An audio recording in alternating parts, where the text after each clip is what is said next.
broadcast on Brightside.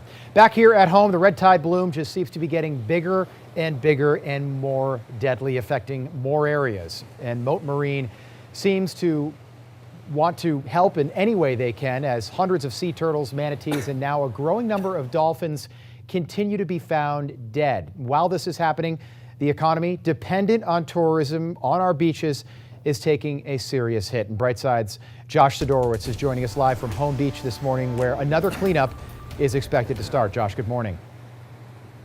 Hey, Rob, good morning to you.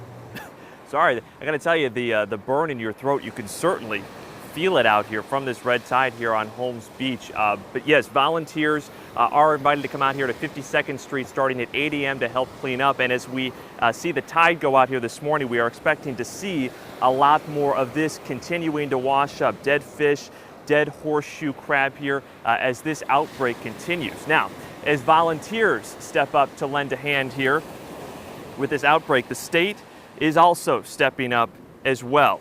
An emergency declaration from Governor Rick Scott means that there is now money that is going to be freed up to help combat this red tide.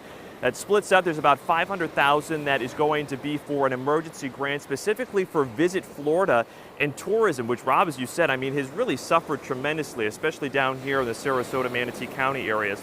There's another $100,000 that is going to Mote Laboratories. That's going to help get more biologists out here to help intervene, save the wildlife as much as they can. And that money, that is on top of millions of dollars that Florida Congressman Vern Buchanan says he hopes is soon on its way to our state. Buchanan sponsored $8 million in funding that was approved by Congress earlier this year to fund NOAA research into red tide as well. And he says we need to be doing anything and everything we can to help not only our wildlife, but also to figure out just what is exactly causing this year to be so severe.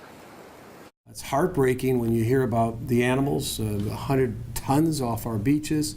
It's just heartbreaking. So I think, you know, we've got to put the resources behind this, and all the governments and the parties got to come together, and we've got to do what's in the best interest long-term of the state of Florida.